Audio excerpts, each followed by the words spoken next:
Mr. Beat presents Presidential Elections in American History.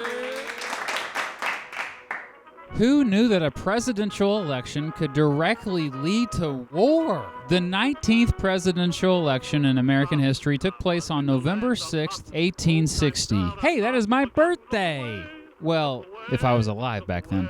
Anyway, yeah, this presidential election was it was a big freaking deal. As I said before, the United States had been growing more divided throughout the 1850s over the issue of the expansion of slavery out west and the rights of slave owners. In 1860, tensions were obviously high, not only between Democrats and Republicans, but within the Democratic Party. At the Democratic National Conventions, notice how that was plural, extreme pro-slavery, quote, fire eaters walked out in protest. No, they weren't dragons. They were nicknamed fire eaters because they refused to compromise on slavery to a point where they wanted to secede and start their own country. They ended up being known as the Southern Democratic Party, as most of them were Southerners, and nominated their own candidates. Those Democrats who remained nominated Stephen Douglas, who by this time was very well known across the country as a moderate on the slavery issue, who favored a thing called popular sovereignty. Benjamin Fitzpatrick was nominated for vice president, but he refused the nomination. So they nominated Herschel Johnson instead, the former governor of Georgia. So they were the nominees for what became known as the Northern Democratic Party. Meanwhile, the Southern Democratic Party got together again and nominated current Vice President John C. Breckinridge for president and Joseph Lane, a senator from Oregon, as his running mate. Wait,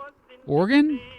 Oregon's a state now? Heck yeah! Both Oregon and Minnesota were now states and got to participate in this election for the first time. Oh yeah, James Buchanan, the current president, remember he was a Democrat, wasn't even brought up as a nominee for re-election. That shows you just how unpopular he was. The Republican Party, now stronger than they were in 1856, had four top contenders for their nomination. William Seward, a senator from New York, Salmon P. Chase, a former governor and senator of Ohio, Edward Bates, a former representative from Missouri, and rising star Abraham Lincoln, a former representative from Illinois. Lincoln had become famous after a series of highly publicized debates with Stephen Douglas when the two both ran for senator of Illinois in 1858. Lincoln had lost that election, but now had a chance to face his old rival again for this time a much higher office. You might already know this, but Lincoln won the nomination, mostly because he was the most moderate of the four I mentioned. The Republicans chose Hannibal Hamlin, a senator from Maine, as his running mate. To further complicate this election, there were other nominees. Former Whigs who wanted to avoid the country splitting up over the slavery issue created a new political party called the Constitutional Union Party. Their slogan was, quote, "The Union as it is, and the Constitution as it is," unquote. So yeah, I guess the name fit. They nominated John Bell, a former senator from Tennessee, with Edward Everett, a really good speaker and former governor and senator of Massachusetts, as his running mate. There were other candidates, but in a crowded field already, the other candidates barely had any support, so I will not mention them here. It seemed to be another classic four-way race. While Lincoln and the Republicans promised they did not want to ban slavery completely, many Southerners weren't convinced, and swore if Lincoln won, then they were gone, as in secession. As in, there are two countries now, fool. In 10 southern states, Lincoln wasn't even on the ballot. While the Northern Democrats and the Constitutional Union Party campaigned that they were the ones who could keep the country united, they ironically further caused the country to divide, as we will soon find out. Stephen Douglas made numerous personal appearances and gave speeches to campaign, which back then was rare. In fact, Douglas changed the game by doing this, and many more later would follow in his path. This election also had campaign flyers with photographs of the candidates for the first time. Imagine that, seeing what the person you voted for actually looks like.